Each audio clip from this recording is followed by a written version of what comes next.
that these abilities will allow you to bear much fruit, be fruitful and multiply, and bear many children.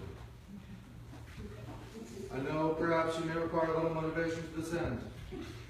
I'm here to lend it to you. There was a Russian man in the 18th century. His name was Fyodor Vasily. And he was wed to a peasant wife, who to this day remains unknown. Currently, she holds the world record for amount of children born to a single woman. Up to this very day, it has been held for several hundred years. And the number of children that passed through her womb is equal to 60 and 9.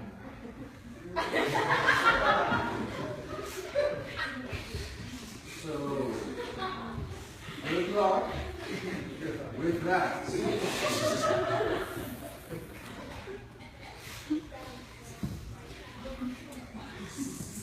And Karsten, now to you. I've known you a much shorter period of time, but I have been watching you. Oh yes, you didn't know that till this moment, did you? No, I'm saying not. But I have been. So, observing, analyzing, calculating. What many of you do not know is that I have put this man through many trials to see if he is indeed prepared to wed my sister. For instance, I made him run 1.5 miles in the rain and the storm. That's a true story. He has endured many tests from me, many trials of physical, psychological, emotional, and spiritual natures. And he exceeded and surpassed every single one of my expectations, save for one. For it was his last trial that he finally lost to me in a match of spoons.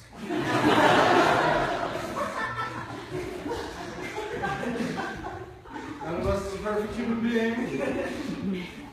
I, for one, am quite able to overcome this flaw. And you? For the conclusion of my observations has been that you are a man able to wield the sword of justice, to extirpate injustice and lawless force at will in one hand, and to apply soothing balms of tender mercy with the other. This is a trait held by few men. And therefore I say that I do not believe you have the ability to become a good man. I believe you have the ability to become a great one. And that is why I'm honored to wed you to my sister. These two are your assets. Greatest amongst them, which I have not mentioned yet, being patient. For my sister requires a bit of patience from time to time. It's not her fault. She's descended from the lineage of our grandfather, Robert Dean Slagle. The fire courses her blood as it does mine, some more stronger than others. So that's something you'll have to deal with. Keep an eye out for that.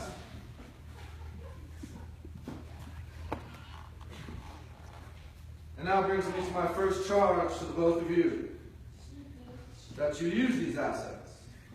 For as with all attributes any human beings possess, whether they be positive or negative, they can be used for evil or for good, for love or for hatred, for building or for breaking. And I charge the two of you, hone your abilities, hone your skills, and use them to the protection and uplifting of one another, and not to their detriment. And now, we will begin the ceremony of the Fisherman's Knot. The Fisherman's Knot is unique among knots, for as I hope they are about to be able to achieve, you will see that ideally 2 knots should eventually form into one through some mystical process which I have not been informed of. I'm in the Air Force, not the Navy. I know nothing of knots. I cannot assist you with this process. This is the first trial you will encounter in the labyrinth of matrimony. Oh goodness, we seem to have complications here already. That looks very confusing to me, sir. I'm not sure what you've created there, whether it's a fisherman's knot or some other thing.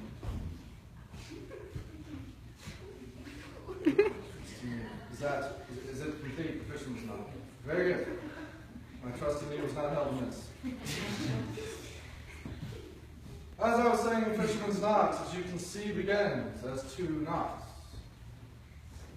And what is peculiar about this particular knot is that when both ends of the rope are pulled, knots come together and unite as one. They unite as one knot, a singular, semi-malformed knot. And this represents the trials that you will go through throughout your marriage.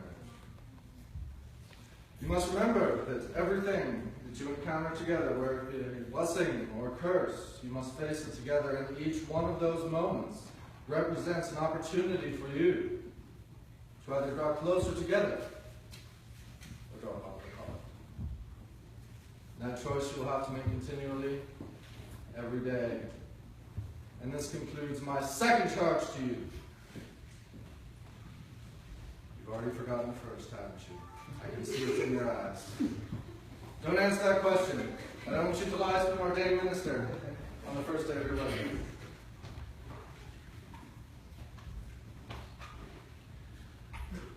Now it is my understanding that these 2 lovely individuals have prepared vows for one another. And it is at this time they will share those vows and exchange rings. Please proceed. Would you like me to make some up for you? Sure, I can come up with something.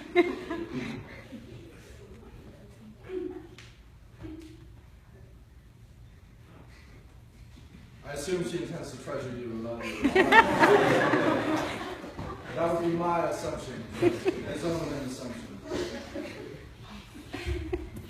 So I know we're supposed to say like the court vows and everything, but I didn't memorize them.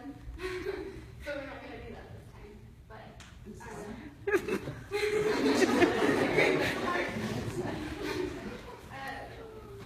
I didn't write down my vows either because I didn't think that I would need it if I wrote it down.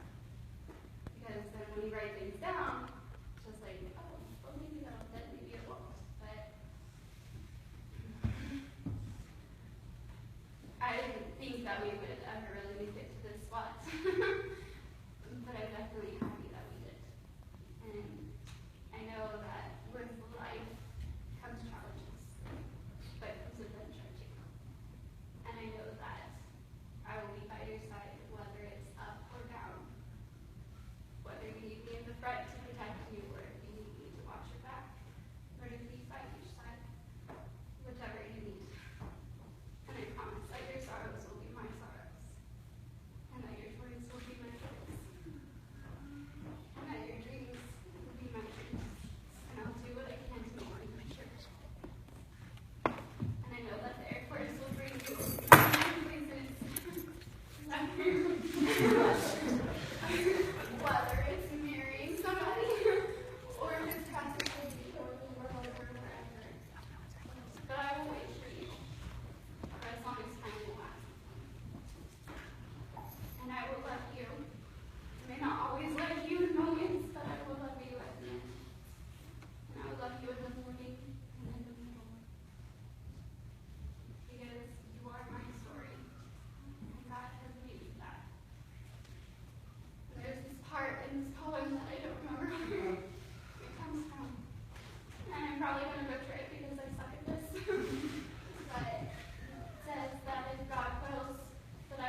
Very good.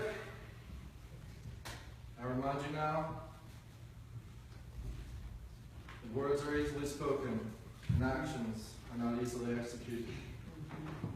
And therefore, it is my third and final charge to the two of you, that you recall these vows to your memory on a consistent basis, a daily basis, if need be, hourly basis, maybe at times. It's going to get a little rough out there. But I believe you ought to make it through it. Therefore, Carson Colprock, do you intend to take this woman as your lawfully wedded wife, to protect, uphold, and cherish her till your bones turn to ash, or the cosmos descends into oblivion, whichever comes first? That's fantastic. We're halfway there, folks. This is good progress. But one remains. Destiny, do you take this man to be your lawful wife, to uphold, to protect, to cherish, till your bones turn to ash, or until the cosmos implodes on itself, ending all of human history, whichever comes first?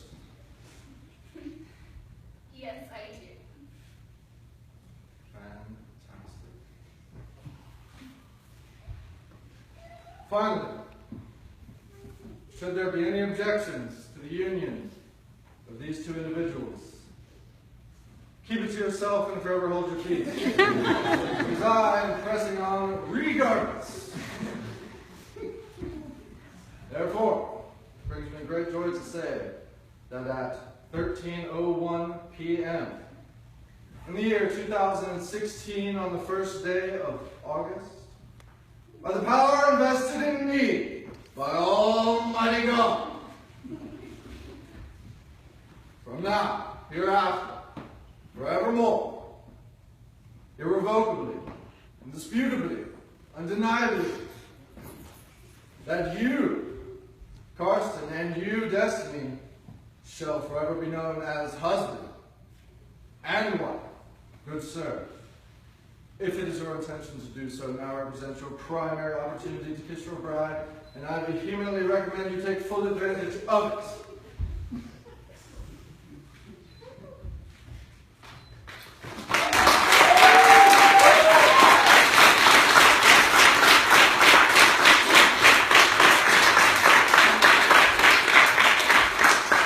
Ladies and gentlemen, I performed a miracle for you on stage today. For today, too, have become one. Please join me in offering Mr. and Mrs. Prock your most sincerest of blessings and congratulations.